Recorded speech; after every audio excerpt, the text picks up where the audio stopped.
Hi friends, welcome to my honey stories. నేను మీ Lakshmi. Mister monster 120 episode.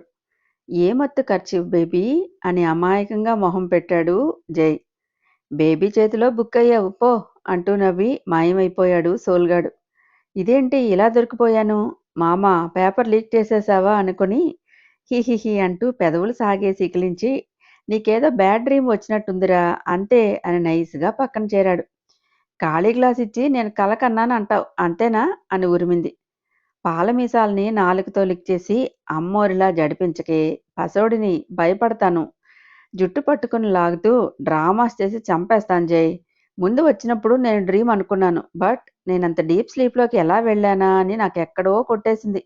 అందుకే full అలర్ట్లో ఉండగా నీ దొంగ వేషం తెలిసింది అంటూ వీపు మీద బాదింది మిథున.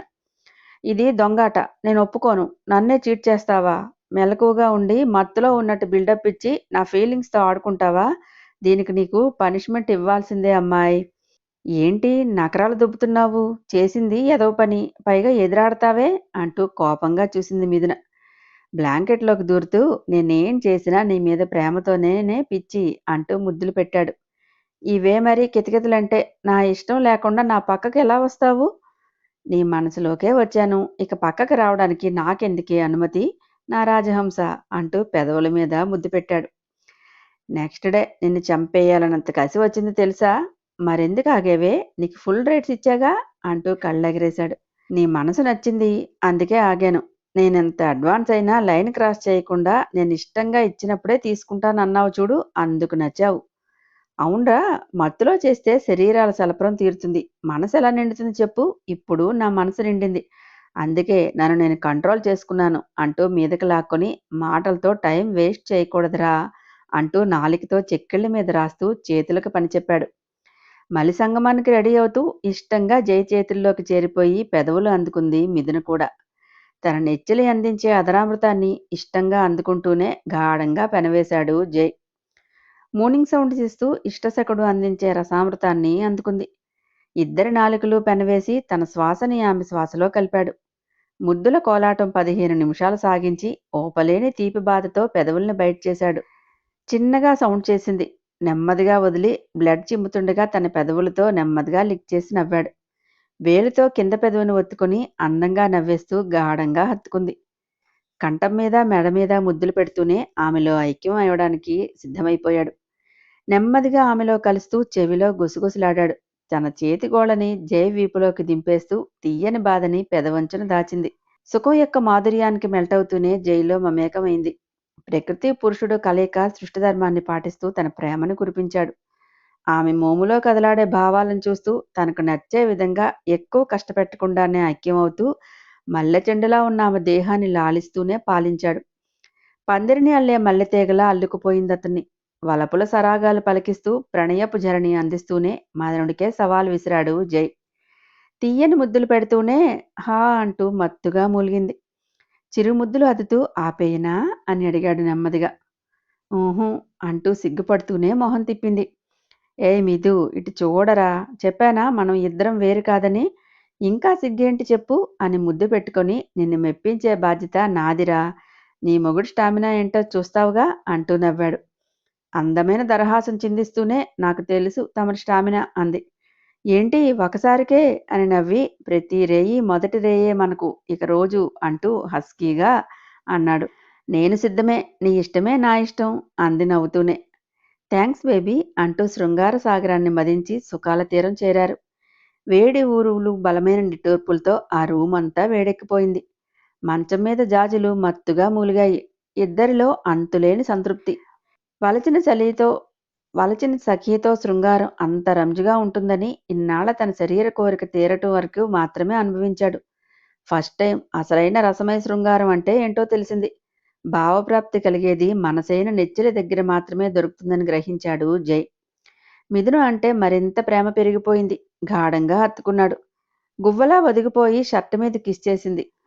గువ్వలా ఒదిగిపోయి హార్ట్ మీద కిస్ చేసింది. చెమటతో తడిచిన దేహం మీద నోటితో ఎయిర్ ఊది చల్లబరిచి ఫ్రెష్ అవుదామా అన్నాడు. నిద్ర వస్తోంది అంది మెల్లగానే. అప్పుడే నిద్రేంటే మొద్దుపిల్ల, మనకింకా బోలెడు పని ఉందే అని బ్లాంకెట్ చుట్టి వాష్రూంలోకి తీసుకెళ్లాడు. గోరువెచ్చని వాటర్ టబ్లో దింపి తను దిగి జెల్ వేసి మెల్లగా నిమురుతూనే, బంగారం, బాత్టబ్ రొమాన్స్ బాగుంటుందే, ట్రై చేద్దామా అంటూ ముద్దులు పెడుతూ అడిగాడు. మొహం ఒక రకంగా, ఇక్కడ రొమాన్స్ ఏంటి అంది. బాగుంటుందే అని మెల్లగా అల్లుకుంటూనే శృంగార సరాగాలు పలికించాడు. తెల్లని నురుగు చుట్టూ చేరి వెచ్చని నీళ్లు జతగాడు అందించే ప్రేమతో మరో లోకానికి తీసుకెళ్లి తనకు అనువుగా మారిపోయింది మిథున. గంట కరిగించి బాత్ చేసి త్వరగా రా అని టవల్ చుట్టుకుని వెళ్ళాడు జై. జై వాళ్ళు బాత్రూంకి వెళ్ళిన కాసేపటికే ఆ ఇంటి ఆవరణలోకి ప్రవేశించాడు మాల్లో చూసిన పర్సన్. అక్కడంతా డిమ్ లైట్స్ వెలుగులు ప్రసరించగా మెల్లగా విండోస్ వైపు వచ్చాడు. ఏ విండో ఓపెన్ చేసి లేదు. గట్టిగా లాగాడు. కానీ తన వల్ల కాలేదు. మరో సైడ్కి రాగానే బాత్రూంలో లైటు వెలుగుతుండడం చూసి వాల్ సైడ్ నిలబడ్డాడు. ఎలాంటి శబ్దం రాక ముందుకు వెళ్ళిపోయి, నీది ఏ రూమ్, ఏది, ఎలా చేరుకోవాలి నిన్ను అనుకుంటూ చుట్టూ చూస్తున్నాడు. ఇంతలో కార్ వచ్చి ఆగటం చూసి అలర్ట్ అవుతూనే గోడకి పిన్ అయ్యాడు. శ్రీధర్ గారు దిగి గేట్ ఓపెన్ చేసి కారు ఎక్కి స్టార్ట్ చేసి లోపలికి తీసుకొచ్చి పోర్టికోలో పార్క్ చేశాడు. లేట్ అయింది, పదండి అన్నారు. ప్రియా, సుజీ నిద్రకళ్లతోనే జోగుతూ డోర్ లాక్ తీసుకుని లోపలికి వెళ్లారు. అక్కడంతా క్రీనీడిగా ఉండటంతో మిథునే అనుకొని, ఛా, వీళ్ళు బయటికి వెళ్ళారా, మిస్ అయ్యానే అని వాల్కి చిన్నగా పంచిచ్చి ఎలా వచ్చాడో అలానే చీకట్లో కలిసిపోయాడు. బాత్ టబ్లో కాసేపు రిలాక్స్ అయ్యి వాడిలా వెళ్ళగానే అలా లేచి ఫ్రెష్ అయ్యి బయటికి వచ్చింది మిథున. తన డ్రెస్ వేసుకుని బెడ్ నీట్గా సర్ది ఉంచాడు జై. బాత్రోబ్తో వచ్చి బెడ్ మీద అలా వాలిపోయింది. నైట్ వేర్ తీసి, ఏంట్రా నీరసంగా ఉందా అని తనే డ్రెస్ వేసి బాత్రోబ్ పక్కన పడేసి బెడ్ మీదకు చేరి ఆమెను తన గుండెల మీదకు చేర్చుకొని నిద్రపో అని తల మీద ముద్దు పెట్టాడు. మెడ చుట్టూ చేతులు వేసి ఎదలో గువ్వలా ఒదిగిపోయి ఇలా కళ్ళు మూయగానే అలా నిద్రలోకి జారుకుంది మిథున. ఇష్టంగా చూసుకుంటూ మరింతగా హత్తుకొని తాను నిద్రలోకి జారిపోయాడు జై. నెక్స్ట్ డే ఎప్పుడో 11కి మెలకువ వచ్చింది మిథునకి. బద్ధకంగా ఒళ్ళు విరుచుకొని కళ్ళు తెరిచింది. అప్పటికే బాత్ చేసి రెడీ అయిపోయి ఉన్నాడు జై. లేచావా, లే, ఫ్రెష్ అవ్వు, బయటికి వెళదాం అన్నాడు. పైకి లేవటానికి బాడీ సహకరించగా బేలగా చూసి బిక్కమొహం పెట్టింది. చిన్నగా నవ్వి హెల్ప్ అడగొచ్చు కదా అని దగ్గరకు వెళ్ళి చేతులతో లిఫ్ట్ చేసి వాష్రూమ్కి తీసుకువెళ్ళి లోపల దించి బాత్ చేయించినా అని చెవిలో గుసగుసగా అడిగాడు. గుడ్లురిమి చేసిన హెల్ప్కి థ్యాంక్స్, తమరో కష్టపడకండే, నేను చేయగలను, దయచేయండి అంటూ గయ్యని మీద పడింది. అన్రొమాంటిక్ ఫెలోవే నువ్వు అని నెత్తి మీద చిన్నగా మొట్టి త్వరగా రా అని వెళ్ళాడు జై. చిన్నగా నవ్వుకొని బ్రష్ తీసుకుంది మిథున. రోజు మైత్రి దగ్గర ఏం జరిగిందో ఒక లుక్ వేసేద్దాం. ముందు రోజు కోపంగా రూమ్కి వెళ్ళి బ్యాగ్ బెడ్ మీదకి విసిరి భగభగా మండుతున్న బుగ్గల్ని మిర్రర్లో చూసుకుని కోపంతో మిర్రర్ని పెర్ఫ్యూమ్ బాటిల్తో పగలగొట్టింది మైత్రి. మన ప్రతిబింబం ఎలా ఉంటే అలాగే చూపించే అద్దం దీని ప్రతాపం చూపించింది. బళ్ళున పగిలి శబ్దం వినిపించి కంగారుగా పైకి వచ్చింది మైత్రి మదర్. బెడ్ వారన కూర్చొని పొగలు సెగలు కక్కుతూ కాల్ చేసావా మామ్ అంది. ఆమె చేశాను, వస్తానన్నాడు. ఏమైందంటే చెప్పకుండా వరుణ్ ఎందుకు పిలుస్తావు, మీ డాడీకి కాల్ చేయనా అందావిడ. వద్దులే, బావ చూసుకుంటాడు, దాన్ని ఊరికే వదలను అని కోపంతో ఊగింది. ఎవరది, నీ మీద చేయి చేసుకునే అవసరం ఏం వచ్చింది అందావిడ. మామ్, విసిగించుకు, ప్లీజ్ వెళ్ళు, నన్ను కాసేపు ఒంటరిగా వదిలే అని మొహం దాల్చింది మైత్రి. కూతురు వైపు విసుగ్గా చూస్తూ, ఈ మూర్ఖత్వం మాత్రం వదులుకోవు కదా అని వెళ్ళిందామె.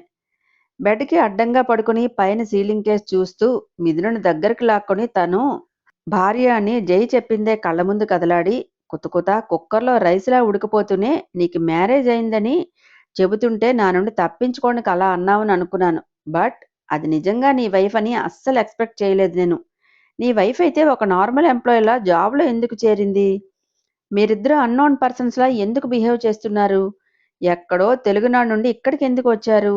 లాస్లో ఉన్న కంపెనీ నువ్వెందుకు కొన్నావు అని 100 ప్రశ్నలు వేసుకుని బుర్ర బద్దలు కొట్టుకుంటూనే, నిన్ను వదలను జై, మీ ఇద్దరి మధ్య ఏవో క్లాషెస్ ఉన్నాయి, వాటిని మరింత పెంచి శాశ్వతంగా దాని నుండి దూరం చేసి నిన్ను నా సొంతం చేసుకుంటాను అని పీత బుర్రతో ఎదవ ప్లాన్లు వేస్తూ కాలాన్ని కరిగించి ఆకలిని కూడా మరిచింది మైత్రి.